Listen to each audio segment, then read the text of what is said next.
Here are the top 3 mistakes I see women making when they are dating and disclosing with herpes. My name is Adrienne. I'm the Yoni nutritionist. I'm a holistic nutritionist that helps women heal the root causes of recurring vaginal infections, genital herpes being one of them, because I've lived with HSV2 for over 20 years, and I am helping so many women feel confident in themselves and their diagnosis by teaching them about it. I've helped hundreds of women over the 7 years that I've been doing this work as the Yoni nutritionist, coaching women on herpes support calls. I've been seeing a lot of the same patterns that women are making, which is affecting their success in having disclosure conversations. There are still a lot of mistakes that I see women doing, which is leading to them feeling rejected and not feeling confident in themselves and in their diagnosis. So number 1, they don't have a plan going into these conversations, which then leads them to emotional dump, trauma dump, fact and info dump on the other person, which can be really overwhelming because, let's be honest, most people don't know anything about herpes. So when they start hearing all of this information, it can feel really overwhelming, of course.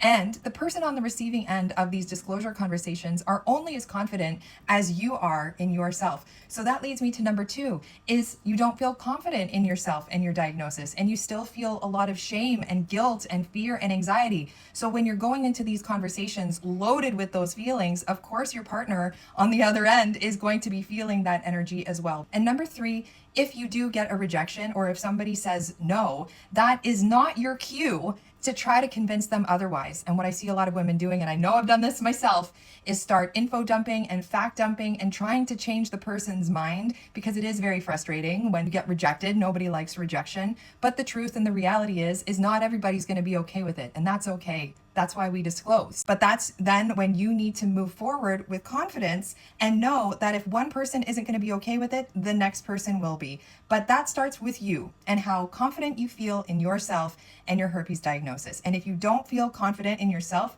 this is where I can help you. I've lived with herpes for over 20 years, and if there's anybody that you can trust to learn this stuff from, it's me. Sometimes it really helps to talk to somebody who gets it, who's been there before, because if you don't live with herpes, you'll never understand what this is like. There are 2 ways that I can help you rebuild your confidence in yourself and your herpes diagnosis, and trust me, I know it's possible because I've done it, and I've helped so many women get there too on my herpes support calls, which is really helpful when you are struggling with your diagnosis and need reassurance and relief, and to talk to somebody who understands.